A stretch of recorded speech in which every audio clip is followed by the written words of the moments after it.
Hi guys, and welcome to another 7-minute lecture. Can we wage war for peace? Does that concept even make sense? Does it work? Does it get abused? These are the basic questions I'd like to look at today. So let's look at the arguments for and against this concept. Let's look at the arguments against first. There seem to be three main arguments: that it's a contradictory idea, that it's an inefficient idea, and that it's too much of a subjective idea. So let's go through them point by point. Point number one: some argue that waging war for peace is a contradictory idea conceptually, that it's just a type of oxymoron. And in a way, they do have a point. Saying that you're going to fight with someone in order to create peace does seem like a counterintuitive idea. How does one justify creating a war using the creation of peace as the rationale? It would be like someone killing animals under the name of vegetarianism, or discriminating against women under the guise of feminism. If we were to agree that war and peace are polar opposites of each other, if we were to agree that they represented two fundamentally different states of affairs, then I think this argument does make a lot of sense, since you're essentially defining both war and peace as mirror images of each other. And just as how you wouldn't be able to say that you need peace for the sake of war, you shouldn't be able to say that you need war for the sake of peace. That argument makes sense. Point number two: some argue that it's an inefficient idea. And for this, we only need to look at modern warfare itself, especially in the Western world, where the invaders are all committed to peace building, and yet none of them are able to build any kind of peace. In fact, you could even stretch the analogy further to say that the reason they've been unable to provide peace, to build peace, is precisely because they think war can be used as a tool for peace, instead of seeing war for what it is. So, for instance, let's take our two usual targets that I've bashed on this channel before: the invasions of Iraq and Afghanistan. As I've pointed out many times before, both countries continue to be plunged in total chaos despite 20 years of fighting for peace. And you know what? The reason they've been fighting for 20 years instead of just mopping the floor with the insurgents is precisely because of this supposed commitment to peace. The notion of fighting for peace becomes a handicap, not a strength, because you're forced to maintain this facade of moral superiority, even though that gets you nowhere in a real battlefield.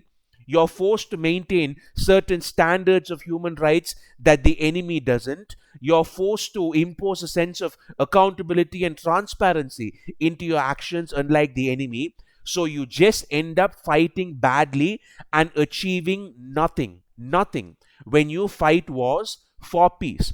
Look at how effective the Russians have been in Syria as a contrast, or even how the Saudis have been successful in Yemen. I remember experts predicting a decade ago that the Assad regime in Syria was done and dusted and will be completely annihilated in a couple of months. This was back in 2011, and yet the Russians, through their effective use of force, have managed to keep the Assad regime in power, because they are not claiming to wage war for peace. They can therefore engage in certain types of war and commit certain acts that the Americans can't. So this idea of propping up your war strategy as a device for moral posturing for peace just makes it all the more ineffective. Point number three: some argue that it's too subjective, that the rationale they sort of that countries usually use to define things like stability and peace can be very subjective in nature, and therefore leads to no real objective truth. It's therefore immoral for you to define what peace is for them. So, for example, you might consider a certain state of affairs in a country to not be peaceful, to be breaching the peace. But the people in that country might not feel that way.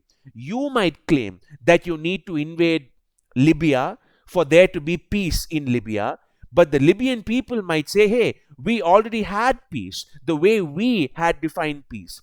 You might feel that Saddam Hussein might need to be toppled in the interest of world peace. But the people in Iraq might say, this is how we define peace, by living in what we consider to be a stable country, but which you consider to be a sort of a totalitarian state because of your own culture.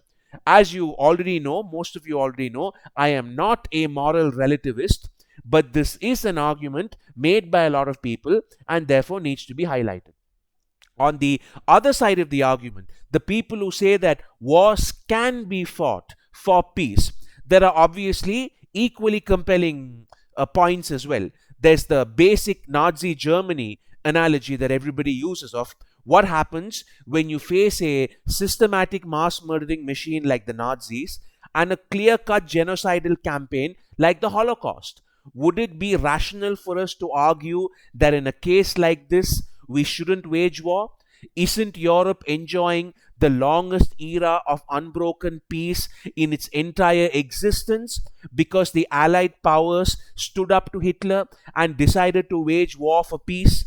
I can't think of many people who would say that Hitler should have just been left unopposed to do whatever he wants. Even famous critics of American foreign policy like Noam Chomsky have pointed out that in an exceptional case like this, even they might have to accept that a supposed policeman might have to step in. You could also argue that war and peace are not two polar opposites. They are not dichotomies, because some scale of conflict can even exist in what we call a state of peace, and some peace can certainly exist even when there's a state of war. So just as how you might sometimes have to scold your kids or spank your kids for there to be some peace and quiet in the house, that same principle can apply to world politics as well, where force needs to be exerted for there to be some peace.